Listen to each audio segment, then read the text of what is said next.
Hello everyone, welcome back to my channel. আজকে আমি আবারও আপনাদের জন্য মজাদার রেসিপি নিয়ে চলে এসেছি। ফ্রাইড রাইস খুব সহজভাবে রান্না করা যায়।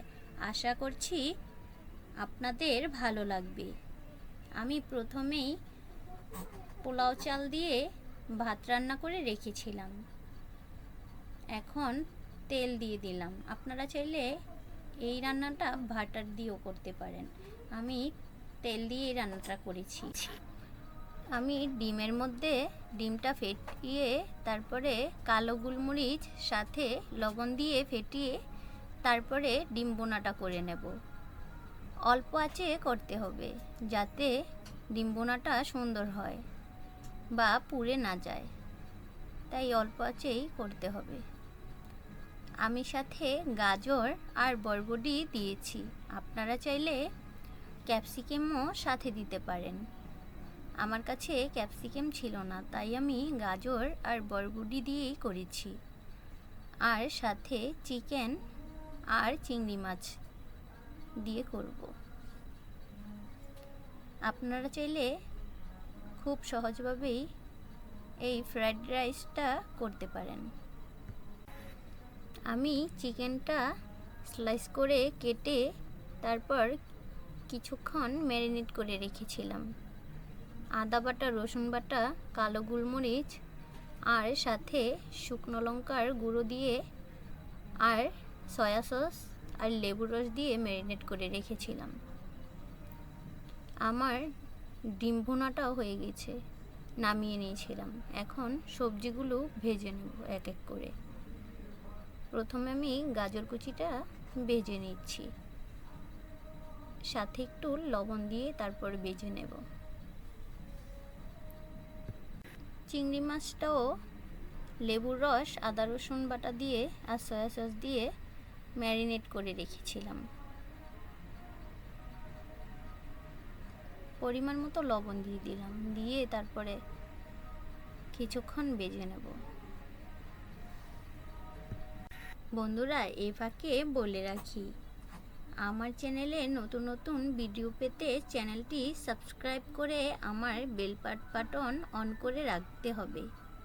আর যদি ফেসবুক থেকে দেখেন তাহলে ফলো করে রাখতে হবে। গাজরটা ভাজা হয়ে গিয়েছিল, তাই আমি নামিয়ে নিয়েছি। আর একটু তেল দিয়ে দিলাম। এখন বরবটিগুলি ভেজে নেব। পরিমাণ মতো একটু লবণ দিয়ে আবারও ভেজে নেব।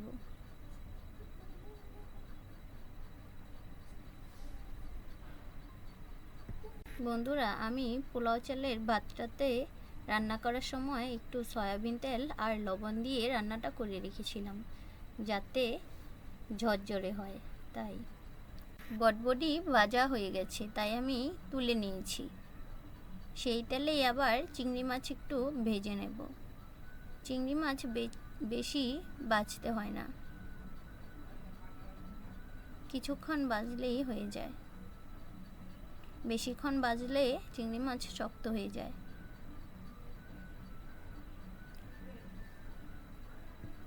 চিংড়ি মাছটা আমার ভাজা হয়ে গেছে, এখন তুলে নেব। সেই তেলেই আবার চিকেনটা ভেজে নেব। চিকেনটাও একটু অল্প আঁচে ভাজতে হবে।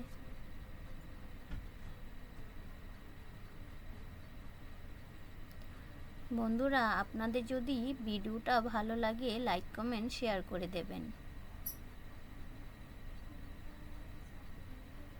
এখন আমি উল্টিয়ে পাল্টিয়ে একটু ভেজে নেব চিকেনটা। আপনারা রেস্টুরেন্টে না গিয়ে বাসায়ও বানিয়ে খেতে পারেন।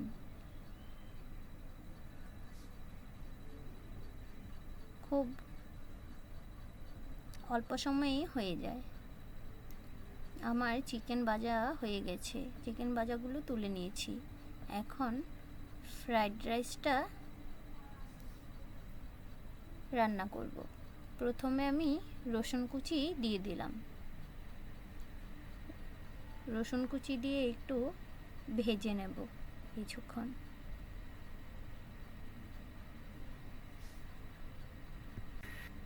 এই ফ্রাইড রাইসটা বাচ্চা থেকে বড়দেরও খুব পছন্দ হয়। আপনারা বাসায় অবশ্যই বানিয়ে দেখবেন। আমার রসুনটা ভাজা হয়ে গেছে। এখন ভাত রান্না করে রেখেছিলাম যে সেগুলি দিয়ে দেব।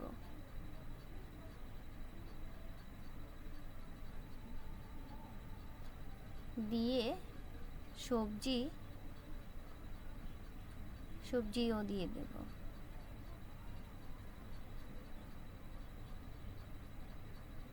একটু নেড়েচেড়ে মিশিয়ে নেব। তারপরে ভাজা সবজিগুলো দিয়ে দেব। সাথে টমেটো সস, সয়া সস আর কালো গোলমরিচ দিতে হবে। বন্ধুরা, ভিডিওটি কেমন লাগলো আমাকে কমেন্ট করে জানিও। আর পুরো ভিডিও দেখার অনুরোধ রইল। বন্ধুরা, পরিমাণ মতো সয়া সস দিয়ে দেব। এই সয়া সসটা আমার হাতে বানানোই।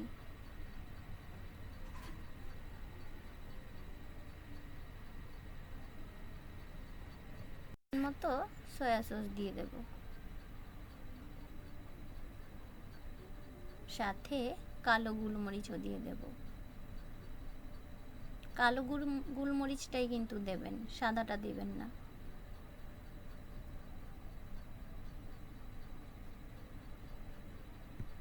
এই ফ্রাইড রাইসটা চিকেন ছাড়াও খেতে কিন্তু খুব ভালো লাগে।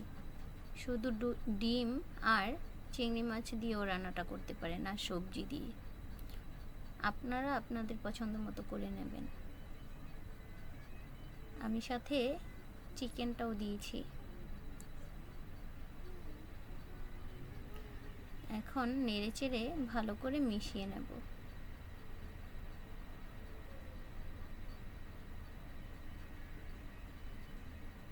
বন্ধুরা, দেখতে যেমন লোভনীয় হয়েছিল, খেতেও কিন্তু সুস্বাদু হয়েছিল। আপনারা বাসায় অবশ্যই বানিয়ে দেখবেন। এখন ভাজা সবজি আর ডিম দিয়ে দেব আমি।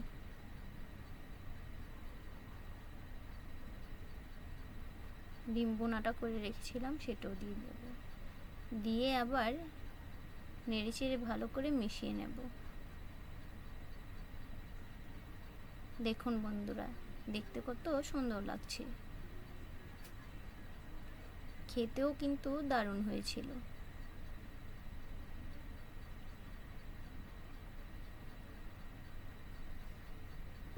বাসায় কিন্তু রান্নাটা করে নিতে পারবেন। খুব অল্প সময়েই হয়ে যায় আর অল্প উপকরণেই হয়ে যায়।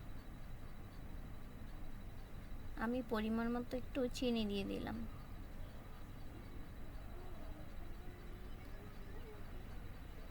সাথে কিন্তু স্বাদ মতো লবণও দিয়েছিলাম।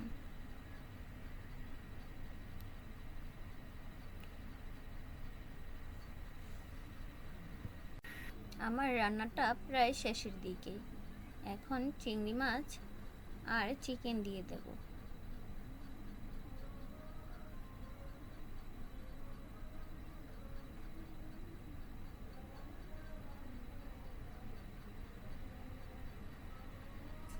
আমি চিকেন একটু পরিবেশনের জন্য রেখেছি। চিংড়ি মাছটাও সাথে দিয়ে দিয়েছি। দেখুন, আমার রান্নাটা হয়ে গেছে। এখন আমি চুলা থেকে নামিয়ে চলে যাব সরাসরি পরিবেশনে।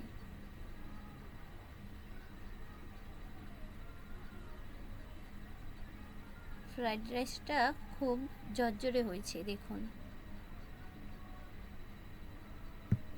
বন্ধুরা, ভিডিওটি ভালো লাগলে লাইক, কমেন্ট, শেয়ার করে দেবেন। দেখুন, দেখতে কত লোভনীয় লাগছে।